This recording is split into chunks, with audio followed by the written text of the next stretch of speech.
morning rush. Here's Mike with Buffalo's most accurate forecast.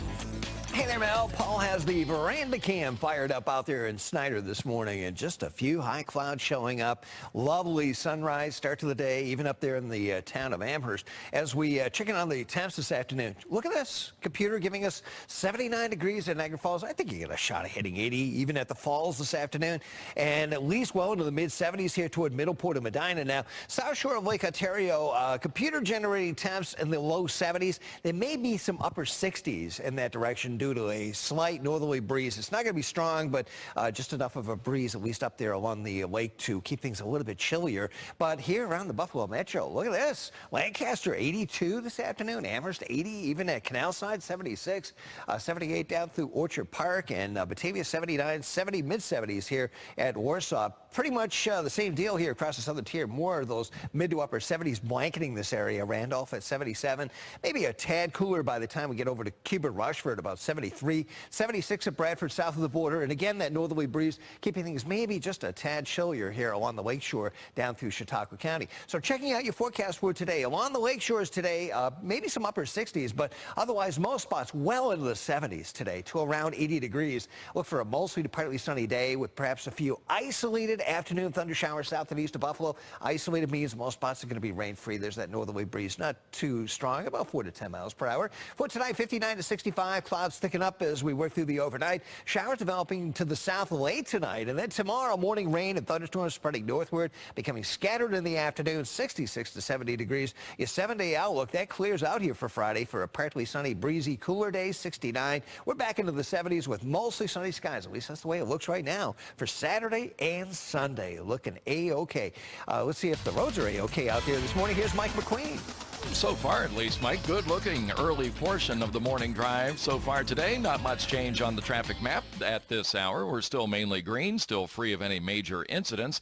We will take a live look again at the 290 where the Gulf Dome deflating process has been going on this morning as they prepare for the replacement of that Gulf Dome. Traffic moving well in both directions, but I did want to mention on the 290 west past that point and onto the 190 north toward the South Grand Island bridges in the northbound direction, that right lane is closed off there. A bit of a squeeze play for some road work going on until just past noon, so do be careful in that area. Work zone on the thruway for now with the lane restrictions. If you're headed east toward the 400 merge, no delays for now. Wake up traffic brought to you by Wonder Windows.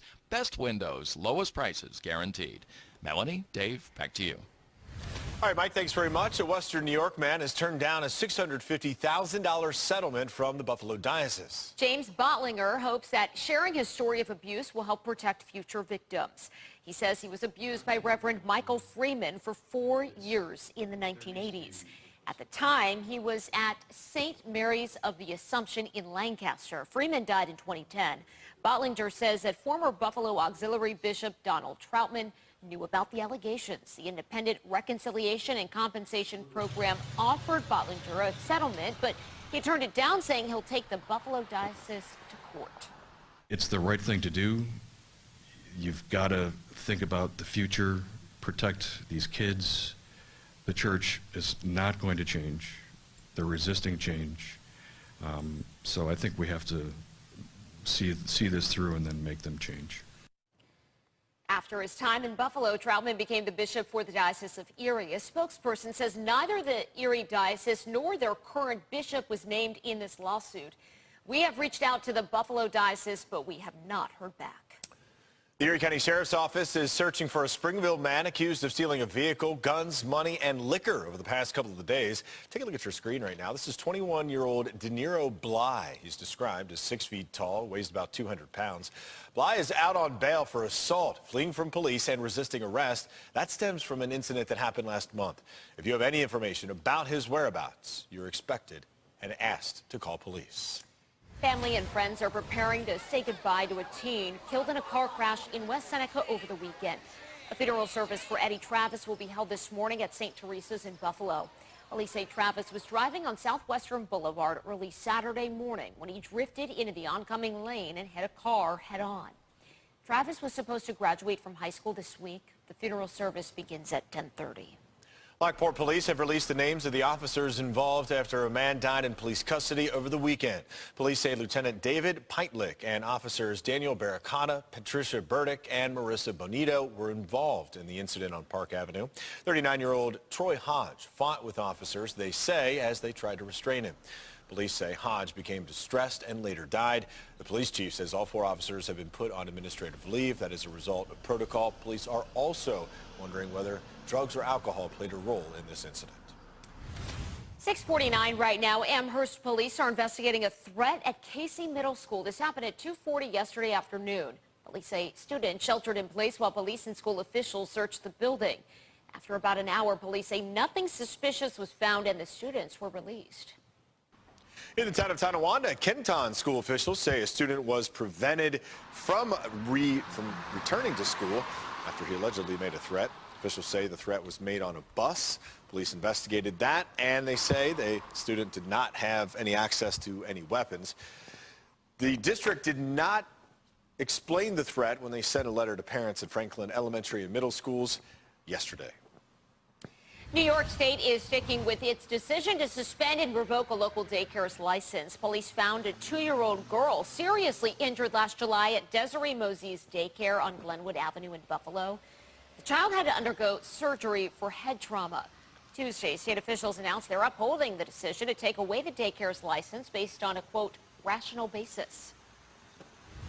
6:50 right now. Hundreds of veterans will head to the KeyBank Center today to get help connecting to all the services offered in our area. The annual Buffalo Veterans Stand Down begins at 10 o'clock this morning, and News 4's Katie Alexander is there for us this morning, showing us what you can expect. An important event, Katie. Well, Mel and Dave, it's still about 3 hours until the gates open here for about 1,000 veterans expected to show up. And we are expecting many of them to show up early to take advantage of all of the resources available here. Of course, we're standing in front of the surplus tent, one of the very popular things for the veterans. But there are so many other things here. This is Tom Siegel. He is a committee member for the Buffalo Veterans Stand Down. What can they expect? You know, today is going to be just an amazing event. Where volunteers, service providers alike will be assisting veterans to get through, I don't want to say a gauntlet of service, but just so many services where they'll be able to obtain employment, education, health care, direct enrollment into VA through the service center, community insurance. There's just so many resources that we have here. Obviously, we're standing in front of the surplus tent. We're ready to go to fill people's bags that we'll be providing them to be able to take home and have for the rest of for as long as they last. And we're talking about on-the-spot hiring, so come dressed for success, right? Yeah, so there's many employers. There's Thermo Fisher, Moog. I think Geico is coming. There's many different employers that are here that are looking to hire people right on the spot.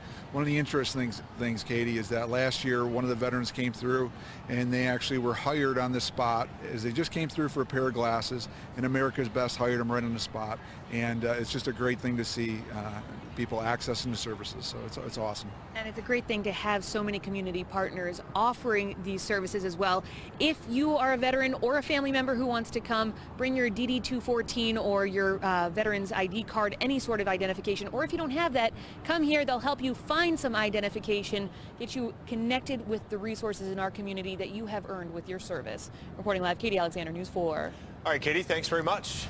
6:52 right now. If your daily commute includes the 290, you cannot miss the Paddock Chevrolet Golf Dome. At least normally you can't. If you drive by later today, or really right now, you'll notice things look much, much different. Our Gabrielle Mediak got an up-close look at it as it was deflated this morning. She joins us live in the town of Tonawanda. Gabby, good morning.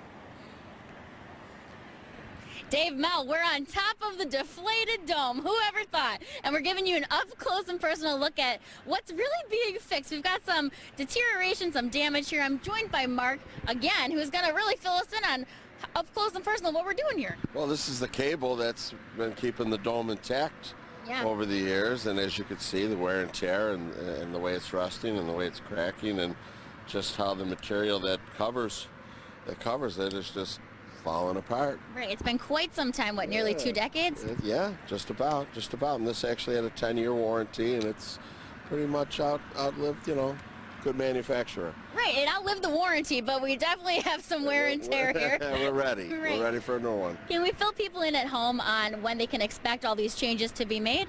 Well, what'll happen is today the work crews have, just like I said, started to arrive.